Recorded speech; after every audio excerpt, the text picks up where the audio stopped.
right, on we go. So we've now talked about scales and we've talked about legends. It's time now to come into symbols. So here I have this lovely landscape plan, and I'm looking at this plan and thinking she wants shade trees here in her yard. Honey locust is always a great shade tree. Elms do really well too. Maybe I'll put one of those in there. She wants some tall, skinny plantings here. I thought I might do some arborvitae.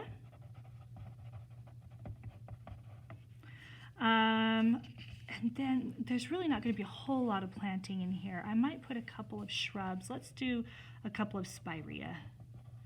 Those are always pretty, and they can be small or large, and maybe a couple. It's really kind of a deserty landscape, so we won't be doing much planting at all. Maybe another shrub or two over here. Maybe I could do a potentilla. And then over here she wanted some orchard trees. I think we might be able, 35 feet, we should be able to get away with 3. Not elm. I didn't mean elm, I meant, name's escaping me. We'll stick with honey locust.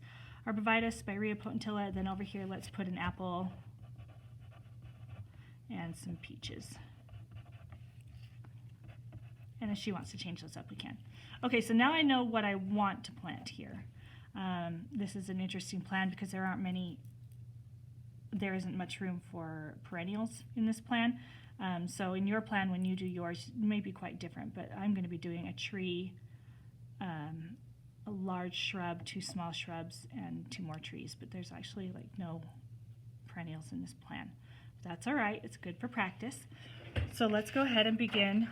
Let's come over here to our official plan and make our plant symbols. So I'm working in this plant list that I made in our legend.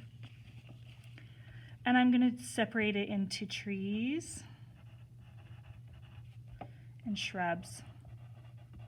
If I had perennials, I would add a 3rd category for perennials, okay? I'm just going to make this easy to read so that when my client sees her plan and sees all the symbols out here, she can look here to find what they are. Okay, now on my 10 to 1, here's where you got to have fun. You know that you use the scale 10 to 1 on this plan, right? So these tell you how many feet. Now I know that a honey locust is going to get 20 or 30 feet eventually, but not now. Well, let's just start with maybe 15 feet. So I want a big circle. And I don't have a circle that's even going to get that big. The biggest one I have is this, which is like 9 feet. So I'm going to go ahead and use that one, but I'm not going to use it to scale here. Here I'm going to just go ahead and make it smaller. Since I only have 3 trees that I'm going to be using, I'm going to go ahead and use this size circle. Okay, and I'm going to do 3. 1 for each tree. I'm just coloring pretty lightly here. And shrubs, I'm using, what did I say? Potentilla and spirea, so I need 3 for shrubs. Because shrubs are generally smaller than trees, I'm going to go with a smaller circle. You notice I'm kind of putting it to the side. That's because I'm going to write the name on the right side. Okay, so now I have 3 trees and 2 shrubs, which we planned. I'm going to go ahead and write the names of those now. Honey locust. And I think I'll give her a shade master.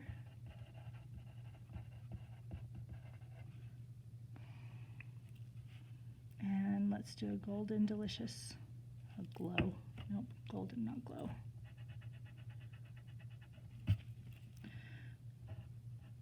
Golden delish apple and a peach. And I'm not sure what variety on that yet, so I won't put anything there. For shrubs, we're doing potentilla and spirea. Is it bothering anybody that these are running in? Let's just get rid of these things that are running in. I don't like it. We'll just leave it. We'll let her let the client choose. I'll just get rid of all that and just call this an apple. And then I don't run into my other symbols. Don't be afraid to erase.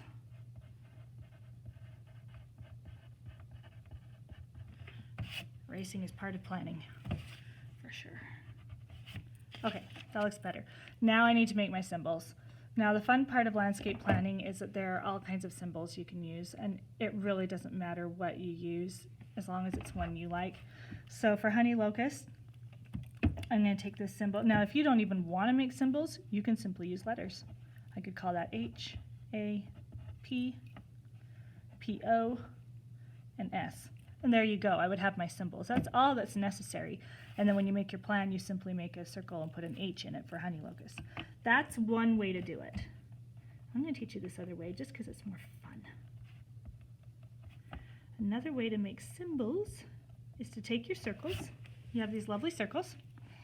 And now you make other things out of them. So I'm going to erase this honey locust symbol. And I'm going to do a 1, 2, 3, 4, 5 with a line to the middle. There you go. That'll be my honey locust symbol. Now for apple, let's do something. Let's do smallers. 1, 2, 3, 4, 5, 6, 7, 8, 9, 10, 11, 12 with 3 dots. There's my apple symbol. And peach, I'm just kind of making this up as I go, guys. Now you can look online and find all kinds of symbols that real architects use when they're planning, but you know, we're just kind of doing this for fun, so I don't mind doing this. Let's make this one another 1, 2, 3, 4, 5. 2, 3, 4, 5 lobe. And this time let's do 3. There you go. So now each of our trees has a different symbol. It's going to look different on the plan, but they still look like trees. Let's do the same thing for potentilla. Now we drew those circles. It was important because you need the shape of the circle, but you don't want the solid circle of the line. So for potentilla, I'm going to do something different. I'm going to do a spiky star. And that'll be our symbol for potentilla. And for spirea,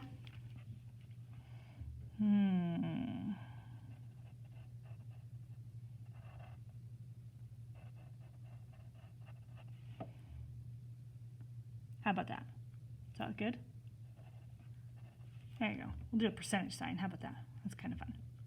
And there you go. That is how you make symbols for your list. So as you practice, you can either copy mine, which I think is wonderful for today's practice, but as we go further in the class, you're going to be making your own plan of an area in your yard.